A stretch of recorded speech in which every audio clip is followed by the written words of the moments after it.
جو انٹرسٹنگ چیز ہے، علی ظفر جنہوں نے کہا کہ ہمیں اس بینچ پہ اعتراض ہے، عمران خان صاحب نے کہا کہ اس بینچ پہ جا کے آپ اعتراض کریں،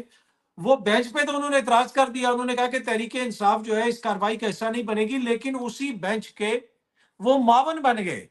عدالت نے کہا کہ جی آپ ہماری معاونت کریں، اور وہ معاونت کرتے ہوئے وہاں پہ دلائل بھی دیتے رہے، یہ عمران خان کے وکیل ہیں، یہ عمران خان کے سینیٹر ہیں، یہ عمران خان کی پارٹی کے لیڈر ہیں، یہ ان کی حالت ہے۔ بھائی آپ نے اگر ان کی بائک آؤٹ کیا تو آپ باہر آئیں، بائک آؤٹ کریں، آپ کیوں اس میں اس کو لیجٹمیسی دے رہے ہیں سارے عمل کو؟ پر انہوں نے لیجٹمیسی دی علی ظفر نے، اور یہی ان کی جماعت کے بہت سارے لوگ بار بار کر رہے ہیں، باہر آ کے بڑے ٹارزن بنتے ہیں، لیکن اندر سے یہ جو کچھ کر رہے ہیں وہ آپ کے بھی سامنے پر اینی وے۔ فاروق ایچ جو نائک صاحب ہیں، انہوں نے بھی جب ان سے رائے مانگی گئی، جو زرداری صاحب کے وکیل ہیں، ایان علی کے تو وکیل نہیں تھے، وہ کوئی اور تھے، پر ان کے بھی دیگر جو اومنی گروپ اور جو اس طرح کے سارے کیسز ہوتے ہیں، اس میں فاروق ایچ نائک صاحب آئینی معاملات سے لے کے نیب کے معاملات تک ہر جگہ پہ جناب وہ ان کے وکیل ہوتے ہیں، اور وہ ان کو دفاع کرتے ہیں اور بہترین آئین کا مقدمہ لڑتے ہیں۔ اچھا، فاروق ایچ نائک صاحب نے کہا کہ جناب جو عدالت ہے وہ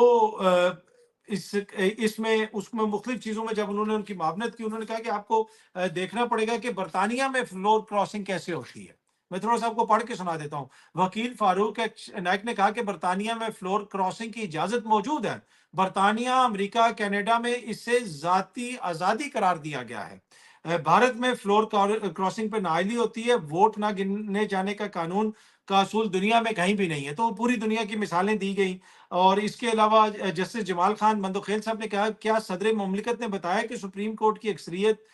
رائے سے متفق ہے یا اقلیتی سے، وہ کس سے متفق ہے، یہ انہوں نے وہاں پہ کامنٹ دیا۔ اس کے علاوہ فاروق ایچ نائک نے کہا کہ صدر مملکت کی جانب سے ریکارڈ پر کچھ نہیں آیا کس سے متفق ہیں یا کس سے متفق نہیں ہے، زرداری صاحب کی بات ہو رہی ہے صدر مملکت سے مراد۔ اچھا،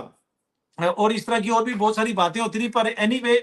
اب اس میں بہت ساری میں ڈیٹیل آپ کو بتا سکتا ہوں کہ وہاں پہ یہ ہوا، وہاں پہ یہ ہوا، لیکن بنیادی طور پہ یہ جو ایک فیصلہ ہے، یہ ایک ایسے وقت میں آیا۔ سم ٹائم یہ ہوتا ہے کہ اگر آپ صحیح کام بھی غلط ٹائم پہ کریں تو اس کے اوپر تنقید ہوتی ہے۔ اس وقت یہ فیصلہ جڑا ہوا ہے آئینی ترمیم سے، آئینی ترمیم جڑی ہوئی ہے آئینی عدالت سے، آئینی عدالت جڑی ہوئی ہے قاضی فائز عیسیٰ سے، اور آئینی عدالت کے اندر جو ججوں کی تعیناتیاں ہونی ہیں، چیف جسٹس سے لے کے دیگر ججز تک، وہ زرداری اور جو ہے شہباز شریف صاحب آپس میں مشاورت سے کریں گے۔ تو یہ سب کچھ جو ہو رہا ہے وہ پوری قوم کے سامنے ہے، اور اتنی جلدی اس کیس کو سنا کہ ایسی کون سی جلدی تھی، کون سی ایسی قیامت آئی ہوئی تھی کہ قاضی فائز عیسیٰ صاحب نے جناب وہ بینچ بھی فوراً بنایا، اس کے اوپر اعتراض بھی ان کو سننے کے لیے تیار نہیں ہے، اور کیونکہ کل بلاول نے بھی کہا تھا کہ جناب 25 تاریخ سے پہلے ہر حالت میں ہم نے کرنا ہے۔ 25 تاریخ کو کیا ہونا ہے، میں نے آپ کو پہلے ہی بتا دیا تھا کہ 25 تاریخ کو قاضی فائز عیسیٰ صاحب کی ریٹائرمنٹ ہے، اور 24 کی رات تک یہ لوگ ہر ممکن کوشش کرتے رہیں گے کہ جناب کسی قسم کی قانون سازی کی جائے،